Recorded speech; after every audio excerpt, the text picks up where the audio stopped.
সেই জাহিলি যুগে মানুষগুলো এত খারাপ ছিল, দুই যুবক যদি রাস্তায় বসে থাকতো এবং সেই রাস্তা দিয়ে যদি কোনো মহিলা মানুষ হেঁটে যেত গর্ভবতী, সেই দুই যুবক একজন আরেকজনকে বলতে থাকতো, এই মহিলার পেটে ছেলে বাচ্চা আছে। আবার আরেক যুবক বলতো, না, এই মহিলার পেটে মেয়ে বাচ্চা আছে। তো এক পর্যায়ে এই দুইজন ঝগড়া লেগে ওই মহিলাকে হত্যা করে ওই মহিলা পেটের বাচ্চাটাকে বের করে তারা দেখতো ছেলে নাকি মেয়ে। তাহলে কতটুকু খারাপ যুগ ছিল, সেটাই ছিল কালো যুগ। সেই কালো যুগে, সেই অন্ধকার যুগে, সেই জাহিলি যুগে আল্লাহ রাব্বুল আলামিন যখন আল্লাহ রাসূল সাল্লাল্লাহু আলাইহি ওয়াসাল্লামকে পাঠাইলেন, আল্লাহ রাসূল সাল্লাল্লাহু আলাইহি ওয়াসাল্লাম সেই যুগে এসে আল্লাহ রাসূল সাল্লাল্লাহু আলাইহি ওয়াসাল্লাম মানুষদেরকে ইসলামের দাওয়াত দিলেন এবং মানুষদেরকে কোরআন তেলাওয়াত শিখাইলেন।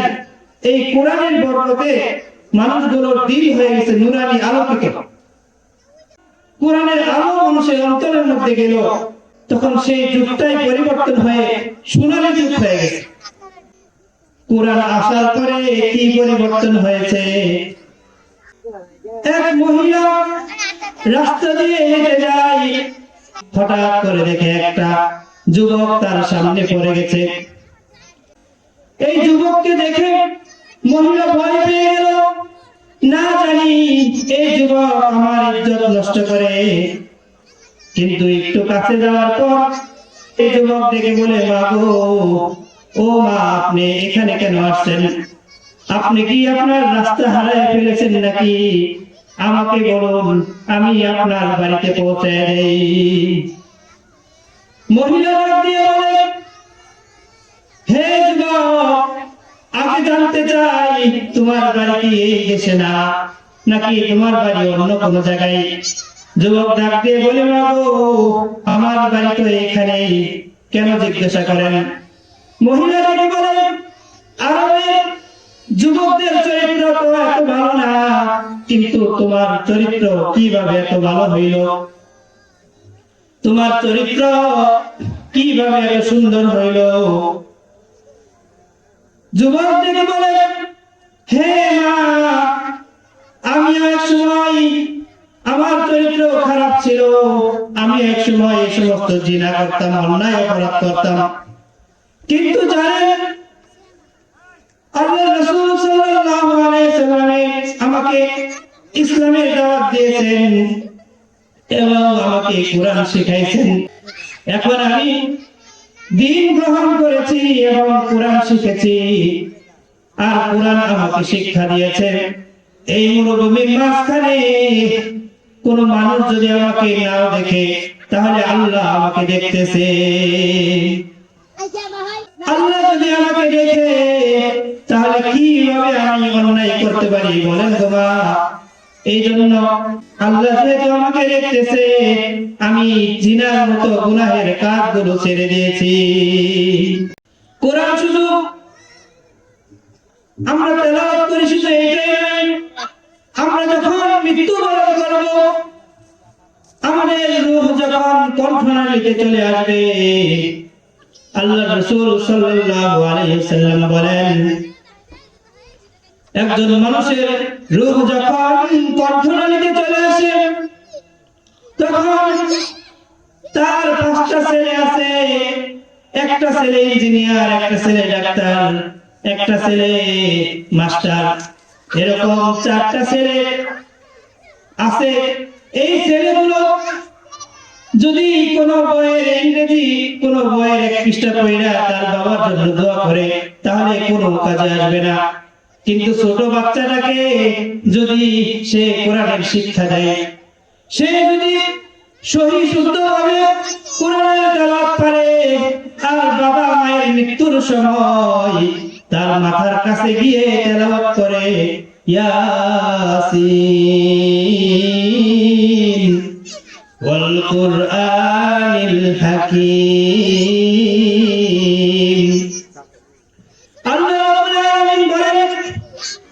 ফেরেশতাদেরকে ডেকে বলে, হে ফেরেশতারা, তোমরা একটু আস্তে করে ধরো তাকে, এত জোরে চাপ দিও না।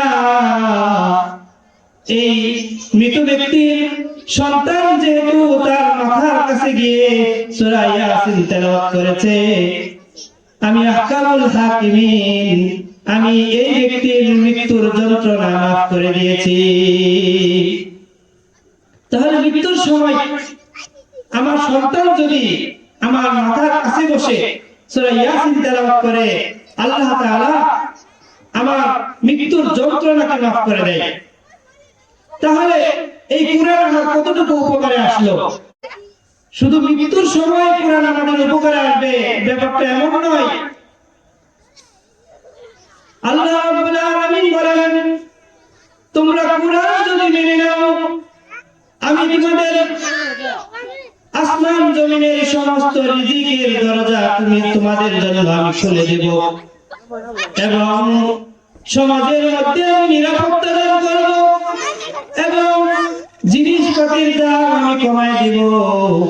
আর যদি তোমরা কোরআন মেনে না নাও, তাহলে তোমাদেরকে অবাধ দিয়ে তোমাদেরকে গ্রেফতার করা হবে, সমাজের মধ্যে নিরাপত্তা দেওয়া হবে না এবং জিনিসের দামগুলো বাড়তে থাকবে। কোরআন যদি মেনে নাও, তাহলে আমি তোমাদেরকে সর্বক্ষেত্রে সাহায্য করব। আল্লাহ রাসূল সাল্লাল্লাহু আলাইহি ওয়াসাল্লাম বলেন, এই কোরআন মৃত্যুর সময় যেরকম আমাদের জন্য উপকারী হবে, আমরা যখন কবর জগতে চলে যাব, আমাদেরকে যখন কবর জগতে রেখে দেওয়া হবে, আল্লাহ রাসূল সাল্লাল্লাহু আলাইহি ওয়াসাল্লাম বলেন, দুইজন ফেরেশতা কবরের মধ্যে প্রবেশ করবে। দুইজন ফেরেশতা কবরের মধ্যে প্রবেশ করার পর ওই ফেরেশতারা যখন মাইয়িতকে বসাইবে, মাইয়িত হঠাৎ করে চোখ খুলে দেখবে সূর্যটা লাল হয়ে গেছে, এখনই ডুবে যাবে। সেই মুহূর্তে সে খেয়াল করে দেখবে যে সমস্ত মানুষগুলো তাকে দাফন করতে আসছিল, এই সমস্ত মানুষগুলোর পায়ের জুতার আওয়াজ শোনা যায়। সে খেয়াল করে দেখবে সমস্ত মানুষগুলো তাকে পা দিয়ে পাড়িয়ে পাড়িয়ে মাটি দিয়ে তারা তাদের নিজ নিজ বাড়িতে চলে যাইতেছে। তখন মৃত ব্যক্তি ডেকে বলবে, তোমরা কারা গো? তোমরা কেন আমাকে এখানে একা রেখে রেখে চলে যাইতেছ? তোমাদের কি কোনো মায়া লাগে না? তোমাদের কি কোনো দয়া লাগে না?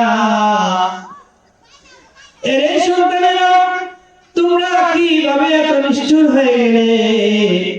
দুনিয়াতে তোমাদের জন্য আমি কত কষ্ট করেছি, তোমাদের জন্য আমি ভালো খাবার খাই নাই, ভালো কাপড় পরিধান করি নাই। তোমাদের অসুবিধা হবে, সংসার চালাইতে কষ্ট হবে দেখে আমি এত কষ্ট করে তোমাদেরকে লালন পালন করলাম, আর আজকে তোমরা এই অন্ধকার কবরে আমাকে এখানে একা রেখে চলে যাইতেছ। আমি এই কবরে কিভাবে ঘুমাবো? এই কবরে আমি কিভাবে থাকবো? তখন হঠাৎ করে তাকিয়ে দেখবে একটা পাখি তার কবরের মধ্যে প্রবেশ করে তার সিনার উপরে বসে গেছে। তার সিনার উপরে বসে দুইটা ডানা প্রশস্ত করে দিয়ে পাখিটা বলতেছে, হে কবরবাসী, তুমি ভয় পেও না, তুমি চিন্তা করো না, দুনিয়ার সমস্ত মানুষ আজকে এই কবরের মধ্যে তোমাকে রেখে চলে গেলেও আমি তোমার পাশে আছি। তখন মৃত ব্যক্তি দেখে বলবে, আপনি কে গো? আপনি একটা পাখি হইয়া আমার কবরের মধ্যে আসলেন, আপনি কি পারবেন এই কবরের আযাবটা বন্ধ করে দিতে? আপনি কি পারবেন কবর যে দুই পাশ থেকে আমাকে চাপ দিবে, এই চাপ থেকে আমাকে রক্ষা করতে পারবেন? তখন ওই পাখি দেখে বলবে, তুমি আমাকে চিনতে ভুল করেছো, তুমি আমাকে চিনতে পারো নাই, তুমি মনে করেছো আমি দুনিয়ার সাধারণ কোন পাখি, কিন্তু হে কবরবাসী জেনে নাও, আমি দুনিয়ার সাধারণ কোনো পাখি নই। আমি হলাম আল্লাহ রাব্বুল আলামিনের কোরআন। যে কোরআন তুমি দুনিয়াতে তেলাওয়াত করতে, যে কোরআনকে তুমি মহব্বত করতে, যে কোরআনকে তুমি ভালোবাসতে, এবং যেই কোরআনকে মহব্বত করিয়া গড়দরিপা দক্ষিণ পাড়া মাদ্রাসায় তোমার বাচ্চাকে তুমি ভর্তি করিয়ে দিয়েছিলে, আমি হলাম সেই কোরআন। তুমি কোরআনকে মহব্বত করিয়া একজন তলেবে ইলমকে সাহায্য করেছিলে, একজন ছাত্র মাদ্রাসায় পড়বে এই জন্য তুমি টাকা দিয়েছিলে। এই জন্য এই কবরের মধ্যে আমি তোমার সাথী হয়ে গেলাম। আল্লাহ রাব্বুল আলামিনের কাছে সুপারিশ করব, যতক্ষণ পর্যন্ত তোমার এই কবরটা জান্নাতের বাগান না হবে, ততক্ষণ পর্যন্ত আমি তোমার এই কবর থেকে কোথাও যাব না। তাহলে এই কোরআন আমাদের জন্য কবরের মধ্যেও আমাদের সাথে চলে যাবে। আমরা যদি এই কোরআনের সাথে থাকতে পারি, এই কোরআনকে যদি মহব্বত করতে পারি, তাহলে কোরআনের শক্তি কতটুকু। কোরআন কবরের মধ্যে যে আযাব হবে, সেই আযাবের বিরুদ্ধে সে আল্লাহ রাব্বুল আলামিনের কাছে সুপারিশ করে সেই আযাবকে হটায় দিবে। সুবহানাল্লাহ। এই জন্য বলতেছিলাম, কবরের মধ্যে আমাদের বন্ধু নয়। আল্লাহ রাসূল সাল্লাল্লাহু আলাইহি ওয়াসাল্লাম বলেন, কোরআন কিয়ামতের ময়দানে আল্লাহ রাব্বুল আলামিনের দরবারে আমাদের জন্য সুপারিশ করবেন। আল্লাহ রাব্বুল আলামিন সর্বপ্রথম লৌহে মাহফুজকে ডেকে বলবেন, হে লৌহে মাহফুজ, আমি আমার কালাম, আমার কথাগুলো, আমার কোরআন তোমার কাছে জমা রেখেছিলাম। আমার কোরআন তুমি কোথায় রেখেছো? এই কিয়ামতের ময়দানে তুমি আমার কোরআন আমাকে ফেরত দিয়ে দাও। তখন লৌহে মাহফুজ ডেকে বলবে, প্রভু গো, কোরআন তো আমার কাছে ছিল, কিন্তু এখন তো আমার কাছে নাই। জিবরাইল তো অনেক আগে আমার কাছ থেকে নিয়ে গেছে। আল্লাহ রাব্বুল আলামিন জিবরাইল আলাইহিস সালামকে ডাকবেন, ডেকে বলবেন, হে জিবরাইল, তুমি লৌহে মাহফুজ থেকে কোরআন এনে কোথায় রেখেছো, কি করেছো বলো। আজকের এই কিয়ামতের দিনে তুমি হিসাব দিয়ে যাও এবং এর কি হক আদায় করেছো বলে যাও। জিবরাইল আলাইহিস সালাম ডেকে বলবেন, প্রভু গো, কোরআন আমি লৌহে মাহফুজ থেকে এনেছি ঠিক, কিন্তু কোরআন আমি লৌহে মাহফুজ থেকে এনে আমি আমার নিজের কাছে রাখি নাই। এই কোরআন আমি লৌহে মাহফুজ থেকে এনে সরাসরি তোমার বন্ধুর সিনার মধ্যে রেখে দিয়েছি।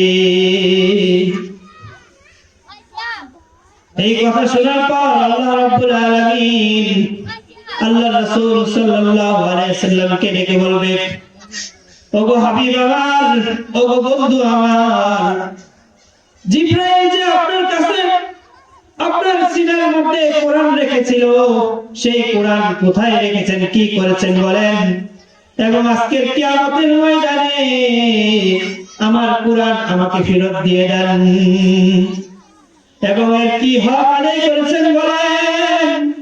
তখন আল্লাহ রাসূল সাল্লাল্লাহু আলাইহি ওয়াসাল্লাম বলবেন, ও আহকামুল হাকিমিন, হে রব্বুল আলামিন, এই কোরআন আমার সিনার মধ্যে নাযিল করা হয়েছিল, কিন্তু এখন তো কোরআন আমার কাছে নাই।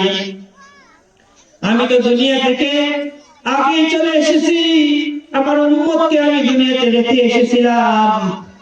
আমার উম্মতকে যেহেতু দুনিয়াতে রেখে এসেছিলাম, আমি আমার ১৬ লক্ষ সাহাবীদের সামনে ভাষণ দিয়ে আমি তাদেরকে কোরআন এবং হাদিস বুঝিয়ে দিয়েছিলাম। আল্লাহ রাসূল সাল্লাল্লাহু আলাইহি ওয়াসাল্লাম বলবেন, যেহেতু কোরআন আমি আমার উম্মতদেরকে রেখে এসেছি, তাদের কাছে দিয়ে এসেছি, এই জন্য কোরআন তো আমার কাছে নাই। তখন আল্লাহ রাব্বুল আলামিন সমস্ত উম্মতে মুহাম্মাদীদেরকে ডেকে বলবেন, হে উম্মতে মুহাম্মাদী, তোমরা লাইনে দাঁড়াও, তোমাদের কাছ থেকে আজকে জবাব নেওয়া হবে, তোমরা এর কি খাওয়া আদায় করেছো বলো, এবং তোমরা দুনিয়াতে কি নেক আমল করেছো তার হিসাব নেওয়া হবে। কোরআন যেহেতু তোমাদের কাছে ছিল, এই জন্য তোমরা তো সম্মানিত মানুষ ছিলা, তাহলে এই সম্মানিত হয়ে কতটুকু সম্মানের মর্যাদাকে রক্ষা করেছো বলো।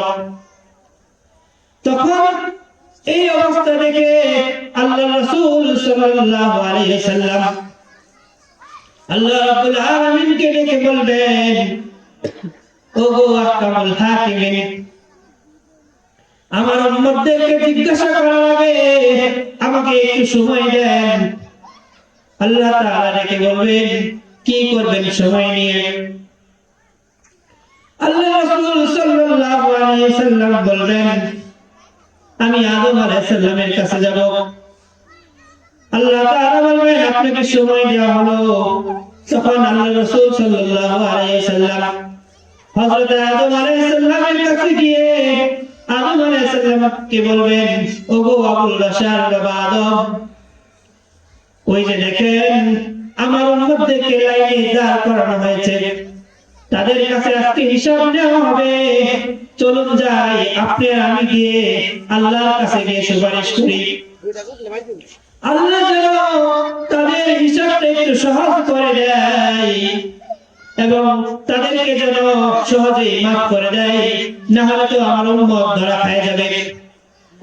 তখন এই কথা শোনার পর হযরত আদম আলাইহিস সালাম বলেন, ওগো পয়গম্বর, এই আজকের এই কিয়ামতের দিনে আমি আমার সন্তানের জন্য সুপারিশ করার কোন রকম যোগ্যতা রাখি না। আমার আজকের এই কিয়ামতের দিনে আল্লাহ রাব্বুল আলামিনের দরবারে সুপারিশ করতে ভয় হয়, কারণ কিয়ামতের দিন এরকম কঠিন একদিন হবে যেই দিনে আল্লাহ রাব্বুল আলামিন বলেন, ইয়াউমা তারাউনাহা তাযহাবু কুল্লু মুরদিয়াতিন আম্মা আরদাত। আল্লাহ রাব্বুল আলামিন বলেন, হে নবী আমার, হে হাবিব আমার, আপনি কিয়ামতের ময়দানে তাকিয়ে দেখবেন, যে সমস্ত গর্ভধারিণী মহিলা তাদের বাচ্চাকে দুধ পান করাইতো, তারা ওই দুধের বাচ্চার কথা ভুলে যাবে। শুধু তাই না, যে সমস্ত মহিলারা তাদের গর্ভের মধ্যে গর্ভধারণ করেছিল, কিয়ামতের ভয়াবহতার কারণে, কিয়ামতের আযাবের কারণে তাদের গর্ভ তারা নিজেরাই গর্ভপাত ঘটিয়ে ফেলবে। শুধু তাই নয়, ওয়াতারান নাসা সুকারা, আল্লাহ রাব্বুল আলামিন বলেন, ওগো হাবিব আমার, আপনি সেদিন তাকিয়ে দেখবেন, ওয়াতারান নাসা সুকারা, মানুষগুলো মনে হয় পাগল হয়ে গেছে, তারা পাগলের মতো ছুটাছুটি করতেছে, কেউ দৌড়াইতেছে, কেউ বসতেছে, কেউ মাটিতে ঘোরাঘুরি করতেছে। তাদেরকে দেখে মনে হবে তারা সকলেই মনে হয় পাগল হয়ে গেছে। কিন্তু হে হাবিব আমার, তারা তো পাগল হয় নাই। ওমা হুম বিসুকারা, আল্লাহ রাব্বুল আলামিন বলেন, তারা তো পাগল হয় নাই, ওয়ালাকিন্না আযাবাল্লাহি শাদীদ। আল্লাহর ভয়ঙ্কর আযাব দেখার কারণে এই সমস্ত মানুষের আকল কাম করা ছেড়ে দিয়েছে। আল্লাহর ভয়ঙ্কর আযাব দেখে এই মানুষগুলো তারা আত্মহারা হয়ে গেছে, তাদের ব্রেন এখন আর কোনো কাজ করতেছে না, তারা পাগল হয়ে গেছে। এই জন্য এই কঠিন কিয়ামতের ময়দানে আল্লাহ রাসূল সাল্লাল্লাহু আলাইহি ওয়াসাল্লাম কিয়ামতের ময়দানে উম্মতকে হিসাব নেওয়া দেখে অত্যন্ত ভয় পেয়ে যাবেন। এবং আদম আলাইহিস সালাম যখন আল্লাহ রাসূল সাল্লাল্লাহু আলাইহি ওয়াসাল্লামের এই দরখাস্তটা ফিরিয়ে দিবেন, তখন আমাদের নবী হযরত মুহাম্মদ সাল্লাল্লাহু আলাইহি সাল্লাম আল্লাহর দরবারে আল্লাহর কদমে সিজদায় করে যাবেন। ওগো প্রভু, আমার উম্মত যারা আজকের এই লাইনে দাঁড়ানো আছে, তারা তোমার কোরআনকে অনেক মহব্বত করেছে, তারা পরিপূর্ণ হক আদায় করতে পারে নাই, কিন্তু তারা কিছু হইলেও তারা কোরআনকে মহব্বত করেছে। এই লাইনে এমন অনেক মানুষ আছে যারা কোরআনকে মহব্বত করিয়া, তারা কোরআনকে মহব্বত করিয়া নিজের বিবি বাচ্চাকে ঈদ করেছে, তাদের স্ত্রীকে বিধবা করেছে, এই কোরআনের জন্য জিহাদে গিয়ে তারা তাদের বাচ্চাদেরকে ঈদ করেছে। আবার এই লাইনের মধ্যে অনেক এমন মানুষ আছে যারা কোরআনকে মহব্বত করিয়া কোরআনের মাহফিলে তারা শরীক হয়েছে। রাতের বেলায় যখন কোরআনের মাহফিল হইতো, এই কোরআনকে মহব্বত করিয়া কনকনা শীতের মধ্যে তারা মাহফিলের মধ্যে গিয়ে বসে থাকতো এবং তারা এই কোরআনের বাণী শুনতো। শুধু তাই নয়, যারা এই কোরআনকে মহব্বত করিয়া অনেক অনেক মাদ্রাসায় টাকা পয়সা দান করেছে, অনেক কষ্ট করে রোজগার করে তারা এই কোরআনকে মহব্বত করিয়া কোরআনের মাদ্রাসায় দান করেছে এবং নিজের সন্তানকে কোরআন শিখাইছে, এই জন্য তুমি আমার বান্দাদেরকে তুমি মাফ করে দাও। তখন আল্লাহ রাব্বুল আলামিন ডেকে বলবেন, ওগো হাবিব আমার, আপনি আপনার মাথা উঠান, আপনি আপনার মাথা উঠান, আজকে আপনার সুপারিশ গ্রহণ করা হবে। আর আজকে এই কিয়ামতের ময়দানে আমি আরেকটা খবর আপনাকে জানিয়ে দেই, যেহেতু আপনার উম্মতরা কোরআনকে মহব্বত করেছে, তাই আমি আজকে এই কিয়ামতের ময়দানে কোরআনের উপরে দায়িত্ব ছেড়ে দিলাম। কোরআন যাকে সুপারিশ করবে আমি তাকেই মাফ করে দিব। আল্লাহ তাআলা এই ঘোষণা দেওয়ার পর কোরআন কিয়ামতের মাঠে সমস্ত মানুষদের একটা একটা করে যাচাই বাছাই করে, যে মানুষটা কোরআনকে মহব্বত করত, কোরআনকে তেলাওয়াত করত, বাচ্চাকে তার সন্তানকে কোরআন পড়াইছিল বা কোন মাদ্রাসায় টাকা পয়সা দান করছিল, যদি কোন একটা সময় একটা ব্যক্তি কোরআনকে মহব্বত করে থাকে এবং সামান্য একটা মুহূর্তের জন্য যদি কোরআনকে মহব্বত করে, কোরআন কিয়ামতের ময়দানে এই সমস্ত মানুষগুলোকে আলাদা করে আল্লাহ রাব্বুল আলামিনের দরবারে পেশ করে দিবেন। আল্লাহ রাব্বুল আলামিন ডেকে বলবেন, এই যে মানুষগুলো এখানে জমা হয়েছে, এই মানুষগুলো কারা? তখন ফেরেশতারা ডেকে বলবেন, এই মানুষগুলো হলো ওই সমস্ত মানুষ যাদেরকে কোরআন এইখানে একত্রিত করেছেন। ফেরেশতারা ডেকে বলবেন, ওগো আহকামুল হাকিমিন, যারা এখানে জমা হয়েছে তাদের আমলনামায় 100টা 99টা কইরাও কেস আছে, তারা অনেক গুনাহ করেছে, তাদের আমলনামার মধ্যে গুনাহর কোনো অভাব নাই। কিন্তু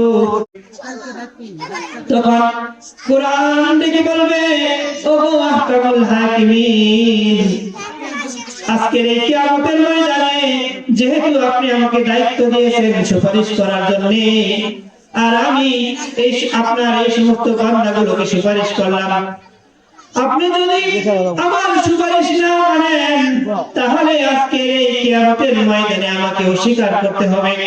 আমি যে আপনার কালাম, আমি যে আপনার কথা, এইটাকে এই মুহূর্তে অস্বীকার করতে হবে।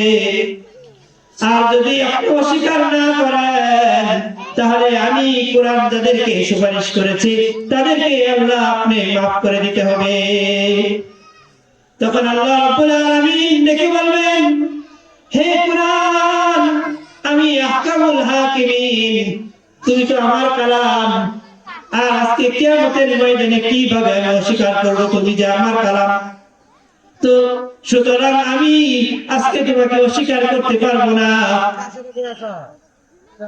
তোমাকে অস্বীকার করতে পারবো না।